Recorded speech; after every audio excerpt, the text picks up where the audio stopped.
લજ્જા બહુ, પોખરાજે બહુ જ ખોટું કર્યું છે, પણ હવે આપણે બધું ભૂલીને માફ કરી દેવો જોઈએ.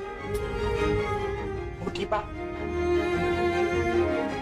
ભૂલવું જો એટલું સરળ હોત ને તો જગતમાં યુદ્ધો થયા જ ન હોત, અને પોતાની સાથે થયેલો દગો અને અપમાન માણસ મરણ પથારીએ હોય ને તો પણ ભૂલી નથી શકતું. મોટી બા, લજ્જા બહુ, સંબંધને ટકાવવો એ બાળકને ઉછેરવા જેવું છે. બાળકની ઘણી બધી ભૂલો સામે મા બાપ આંખ આડા કાન કરતા હોય છે, તો ક્યારેક એને માફ કરી દેતા હોય છે, ક્યારેક એને ટપારતા હોય છે, તો ક્યારેક એના માર્ગદર્શક બની જતા હોય છે. આપણે એને દંડ આપીએ છીએ, પણ આપણે કોઈ પણ સંજોગોમાં એને છોડી નથી દેતા. સંબંધને ટકાવવા માટે ઘણું બધું જતું કરવું પડતું હોય છે લજ્જા બહુ.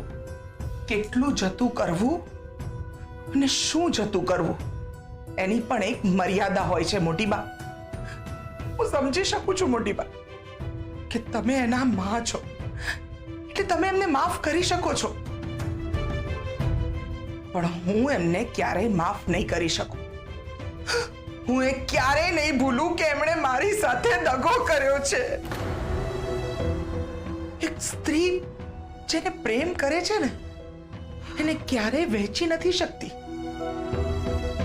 અને મેં તો મારા પતિને વહેંચ્યો છે. મોટી બા, એ હું ક્યારેય નહીં ભૂલી જાઉં. મોટી બા, લજ્જા બહુ, તમારી જગ્યાએ તમે સાચા જ છો, પણ પ્રેમ તો પ્રેમ હોય છે ને. પછી એ મા બાપ વચ્ચેનો પ્રેમ હોય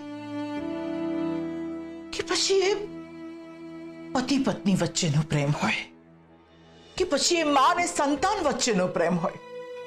અને જો અન્યાયને વહેંચવાની વાત આવે તો સૌથી મોટો અન્યાય તો મારા ને રતન સાથે થયો છે ને. મારો રતન જેનો ખરેખર કોઈ વાંક જ નતો, તો પણ એને સજા કરવામાં આવી, અને હું કારણ વગર મારે મારા દીકરાથી દૂર રહેવું પડ્યું. છેલ્લી ઘડીએ હું મારા દીકરાનું મોઢું સુદ્ધા નથી જોઈ શકી લજ્જા બહુ. તો પણ લજ્જા બહુ, તમારા બાપુજીને મેં માફ કર્યા કે નહીં? હવે આપણે ધ્વનિતની વાત કરીએ. ધ્વનિતે એના સ્વાર્થ માટે કેન્સરનું નાટક કર્યું હતું, પછી એની ભૂલ માટે એને પસ્તાવો થયો, તો મેં ધ્વનિતને માફ કર્યો હતો કે નહીં? ધ્વનિતે સરગમને ઝેર આપ્યું હતું, ફરી સરગમની માફી માંગી, તો સરગમે એને માફ કર્યો હતો કે નહીં? ચિરાગ, એના મનમાં લોભ અને સ્વાર્થ જાગ્યો ને પોતાની જાતને બદલવાનો પ્રયત્ન કર્યો, તો આપણે ચિરાગને માફ કર્યો હતો કે નહીં? આપણી પરી જીવનની સૌથી મોટી ભૂલ કરી બેઠી, લગ્ન પહેલા ગર્ભવતી બની બેઠી, છતાંય આપણે એને એક તક આપીને લજ્જા બહુ. ચલો બીજા બધાની વાત જવા દો, આપણે તમારી વાત કરીએ. લજ્જા બહુ, તમે તમારા જીવનમાં શું ને કેટલી ભૂલો કરી છે, છતાં પણ અમે તમને માફ કર્યા ને. તમે તમારા સ્વાર્થ ખાતર ઇન્દુબેન સાથે મળી ગયા હતા. યાદ કરો લજ્જા બહુ, તમે આ ઘરમાં મારું સ્થાન લેવા માંગતા હતા, છતાં પણ મેં અને બાપુજીએ તમને માફ કર્યા ને. કારણ કે માણસની એક ભૂલના કારણે એણે કરેલા 99 સારા કામોને આપણાથી ભૂલી ના જવાય લજ્જા બહુ. અમે તમને માફ કર્યા કારણ કે તમે આ ઘરના મોટા વહુ છો, તમે અમારા પૌત્ર અને પૌત્રીના માં છો, આ ઘર માટે, અમારા માટે તમે તમારા કેટલા વર્ષો આપ્યા છે. તમે કેટલા સંઘર્ષ અને સમર્પણ કર્યા છે.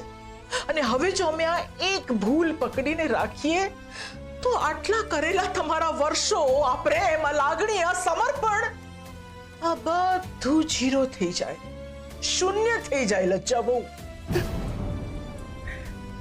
ખાલી એકવાર વિચારો લજ્જા બહુ, કે આવું જો અમે તમારી સાથે કર્યું હોત તો? અમે તમે ભૂલ કરી એ વાતને પકડીને બેઠા હોત ને લજ્જા બહુ, તો અત્યારે આપણે સાથે ના હોત લજ્જા બહુ. એટલે સમજવું પડે આપણે લજ્જા બહુ, કે ક્યારે પકડી રાખવું છે, ક્યારે જતું કરવાનું છે.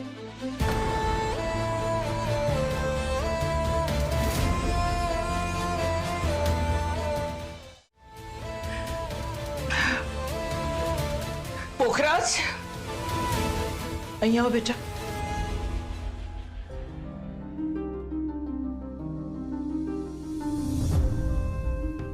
લચ્છા, મને માફ કરી દે. હું તને બે હાથ જોડું છું, હું તારા પગે પડું છું. નહીં, હવે આટલું બધું પણ કરવાની જરૂર નથી. એટલે તે મને માફ કર્યો.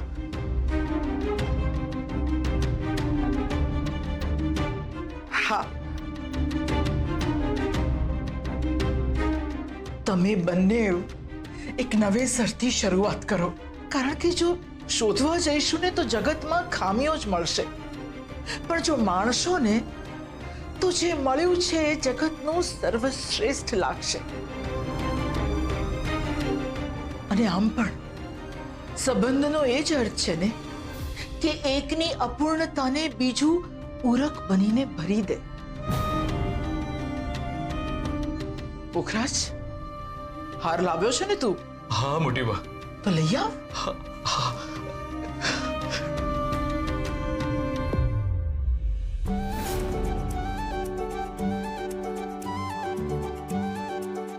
પોખરાજ, આ હાર શોભાની અભિવૃદ્ધિ કરવા માટે લાવ્યો છે કે પછી લજ્જા વહુને પહેરાવા લાવ્યો છે? હા હા મોટી બા.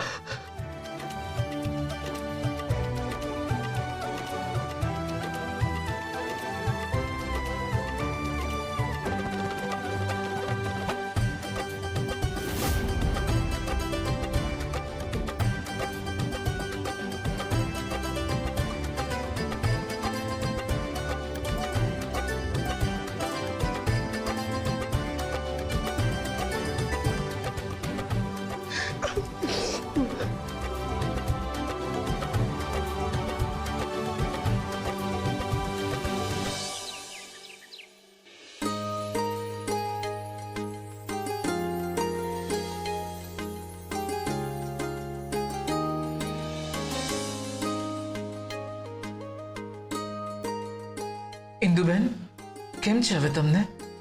સારું છે. સરગમે ઉકાળો આપ્યો ને એના પછી સારું લાગે છે. પણ ઇન્દુમતી બેન, તમારું પેટ આમ અચાનક કેમનું બગડી ગયું? એમાં એવું છે ને કે મીરાબેન કહેતા હતા કે કર્મોનું ફળ છે. મેં ક્યારેક કોઈકના જમવામાં કંઈક મિલાવી દીધું હશે, એટલે કોઈકે મારા પીવામાં કંઈક મિલાવી દીધું.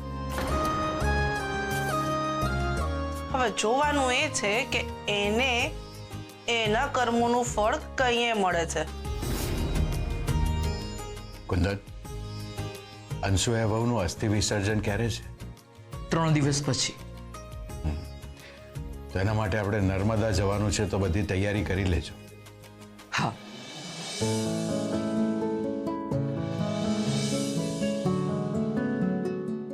અરે લો ને. ના ના, મારું પેટ ભરાઈ ગયું છે. એમ શેનું ભરાઈ જાય? લેવું તો પડે. ખાઓ, લો. અરે લો.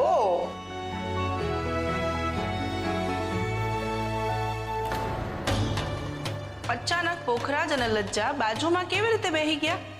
ગઈકાલ સુધી તો લજ્જા પોખરાજ એક હારે વાત કરવા તૈયાર નહોતા. બંને જણાનું પાછું બનવા કઈ રીતે લાગ્યું? અયાન, તું પણ બેટા અમારી સાથે જ આવી જશે. ના મોટી બાપ, હું મારી રીતે આવી જઈશ. સારું તો પછી અસ્થિઓ લઈને તું સીધો હાઈવે પર આવી જજે, ત્યાંથી આપણે સાથે જઈશું. અયાન, રૂપ કેમ ના આવી નાસ્તો કરવા? એને કમરમાં દુખાવો છે એટલે ઉપર આરામ કરે છે. પણ આવી રીતે ભૂખ્યું રહું તો સારું નહીં. એને દુખે છે ને, તો એક કામ કરું, હું નાસ્તો લઈને એના રૂમમાં જાઉં છું. હે?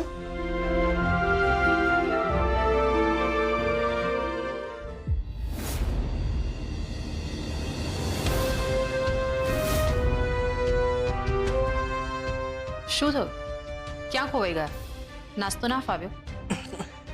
ના ના, એવું કંઈ નથી. આટલા સમયમાં તમને જોઈને એટલું તો સમજી જ ગઈ છું કે કંઈક તો છે. ના, આ તો તમારા ઘરમાં હંધાઈનો સંપ જોઈને હું એકદમ પ્રભાવિત થઈ ગઈ છું. મને એમ થાય છે કે કાલ હુંદી જે લોકો એકબીજાનું મોઢું જોવા તૈયાર નહોતા, એ લોકો આજે એકબીજાની બાજુમાં બેહીને એકબીજાને જમવાનો આગ્રહ કરે છે. જે રૂપ સરગમ હારે સીધા મોઢે વાતય નથી કરતી અને સરગમને રૂપની આટલી ચિંતા છે. વાહ ભાઈ વાહ, કેવું પડે હો. કહેવું તો પડે જ. આનો બધો શ્રેય જાય છે મારા કુંદનને. જે ઘરમાં મોટી બા હોય ને, એ ઘરમાં સંપ અને જપ તો રહેવાના જ. કારણ કે તોડવું એ કલા નથી ઇન્દુબેન, જોડીને રાખવું એ કલા છે, અને બધાના હાથની વાત નથી.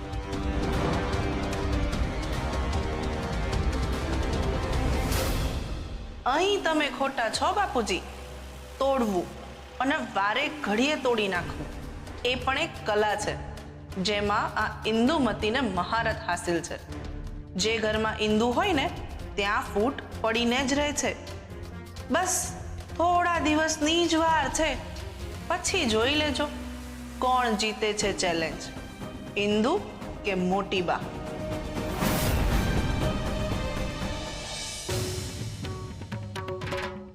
હા અયાન, હયાન આવું શું કામ કરી રહ્યા છે? અને એ ઘરવાળાઓથી પણ ખોટું બોલી રહ્યા છે. ચાલી શું રહ્યું છે એમના મનમાં? કંઈ સમજાતું નથી. રૂપ,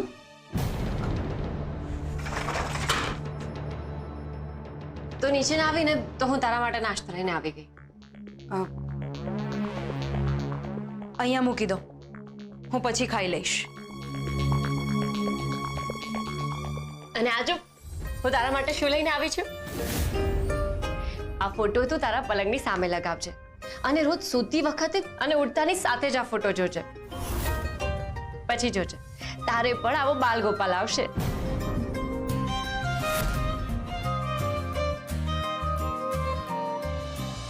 મને ખબર છે કે આ નાસ્તો, આ ફોટો ફ્રેમ, આ બધામાં પણ તને માત્ર મારો સ્વાર્થ જ દેખાતો હશે,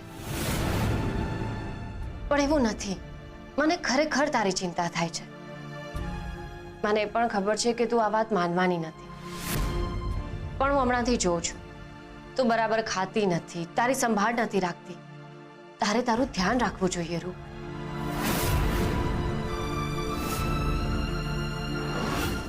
તમે કોને બચાવવા માંગો છો, બાળકને કે રૂપને? આ એક એવો નિર્ણય છે કે તમારે લેવો જ પડશે. બા અને બાળકમાંથી કોઈ એક જ બચી શકશે. બાળકને બચાવો.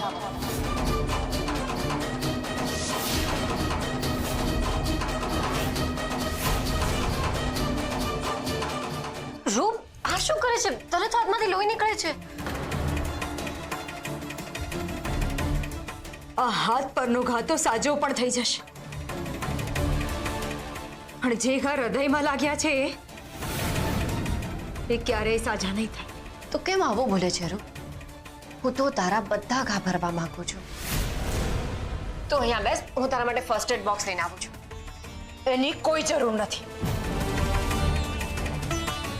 નાનો ઘા છે, આમ તો ઘસરકો જ છે. વાંધો નથી, મટી જશે.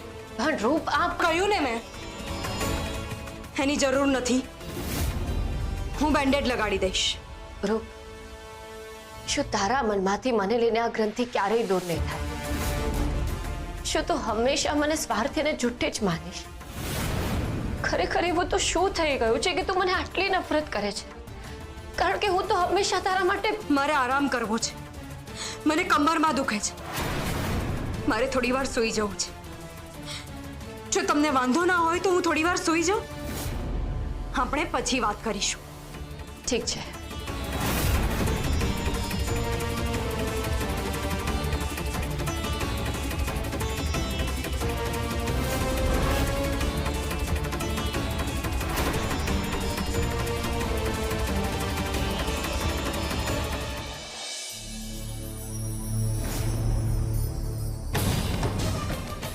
સવારમાં તું ને ધ્વનિ ક્યાં ફરી આવ્યા?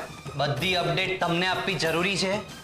હું તને સીધો એક સવાલ પૂછું છું અને તું મને ઊંધા મોઢે જવાબ આપે છે. જેવા માણસ એવો જવાબ.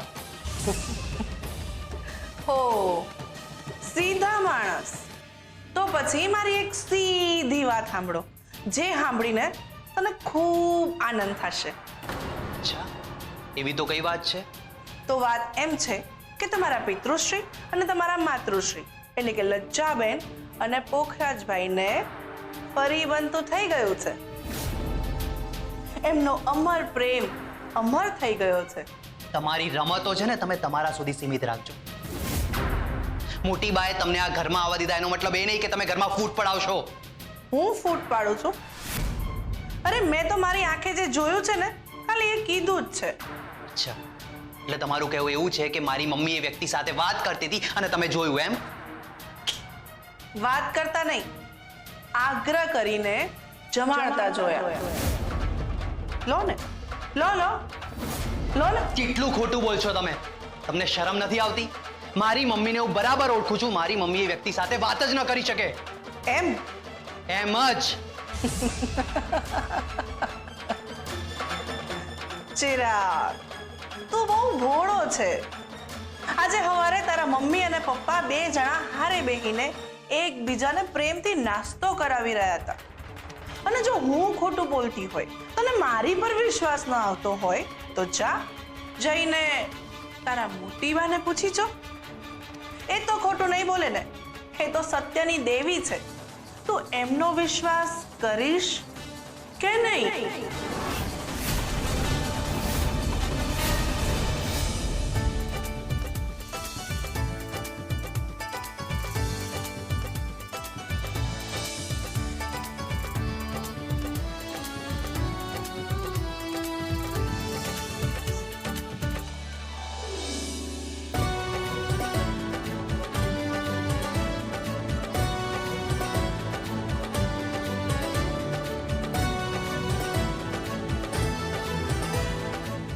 એક મિનિટ, બસ બસ બસ બસ થોડી આગળ.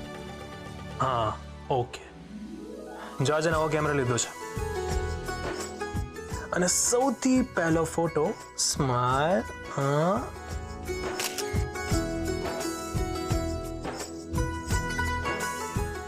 જો સરસ છે ને રિઝલ્ટ? આમાં બધા જ ફોટોઝ અને વિડીયોઝ એકદમ ક્લિયર આવે છે. આનાથી જ હું ડોક્યુમેન્ટરીની સિરીઝનું શૂટ કરીશ. All the best. તો જોજે ને, તારી ડોક્યુમેન્ટરી એટલી સરસ બનશે કે પૂછો ના વાત. Thank you my sweetheart. So બધી તૈયારીઓ થઈ ગઈ? હા, એકચ્યુઅલીમાં બધી તૈયારીઓ થઈ જ ગઈ છે. લોકેશન મળી ગયું છે, ટેકનિકલ ટીમને ઇન્ફોર્મ કરી દીધું છે. ધીમે ધીમે બધા કામ થઈ જ રહ્યા છે. સરગમ, તને ખબર છે મેં વિચાર્યું છે સૌથી પહેલા હું બાપુજી અને મોટીબાનો ઇન્ટરવ્યુ લઈશ, પછી બીજા બધા ગામડે જઈશ. અને સરગમ, કેમાં ધ્યાન છે તારું? કંઈ નહીં, બસ આ રૂપ વિશે થોડી ચિંતામાં હતી. કેમ, એવું તો શું થયું? જો ને, છેલ્લા કેટલાય સમયથી રૂપનું બિહેવિયર એકદમ વિચિત્ર થઈ ગયું છે. જ્યારથી એને પેટમાં વાગ્યું અને એને હોસ્પિટલમાં એડમિટ કરીને ત્યારથી એનું વર્તન સાવ બદલાઈ ગયું છે. મને તો સમજાતું જ નથી કે આવું કેમ. અને એમાં પણ આજે તો એને એવી વાત કરી દીધી કે... એવી તો શું વાત કરી?